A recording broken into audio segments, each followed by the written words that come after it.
Dr. D, this is Keelan Sutherland in firearm FTH 202 Revolver Assignment 1, and I'll be covering some of the deficiencies and improvements of modern revolvers, the modifications and adjustments, and then how you can fix those deficiencies and how they work, and then the deficiencies of revolvers and how might a gunsmith address those deficiencies. So first we have a clear revolver, and some of the initial things that I can think of that made revolvers designs that might need improvement from the original ones was the the latch release on some of the older ones, like on the Colt Peacemaker. You'd have your ejector rod right here, and then you'd have a loading gate right here that you'd flip open, and when you fire it around, you'd have to push that round out, similar to how it's done here on this one,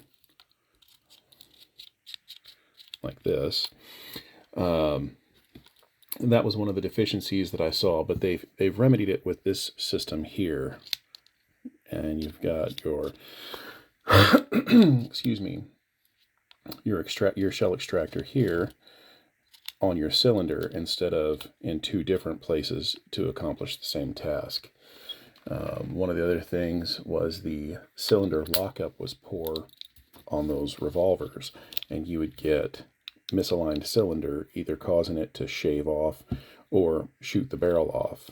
With this one, you have, I don't know if you can see it, there's a little your cylinder lockup right there on the ejector rod, and then you have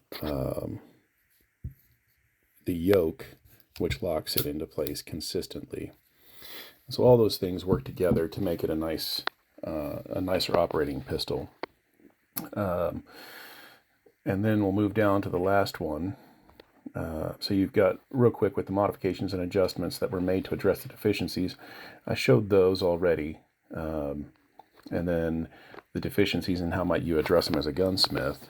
There's two things that I see as the biggest problem is your sights. They're tiny and harder to use at range, and the trigger, which is, I haven't done the trigger pull gauge, but it feels like it's about 8 to 10 pounds, and you can address that by itself on the trigger pull by lightening some trigger spring, the hammer spring and the trigger spring up, and that will give you a better lockup. You can also stone the surfaces of the sear and the hammer to accomplish that. Now for the sights, you would need to beef up your top strap here or add some screws so that you can beef it up there.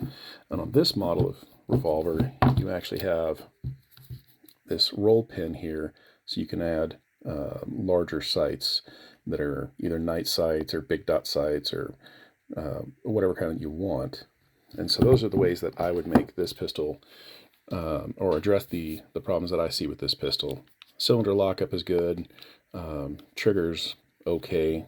Another thing would be the grips. Those are easy. Just drive out the roll pin right here towards the bottom of the grip, and then put a new pair on of whatever you want. Thank you, sir. If you have any questions, let me know.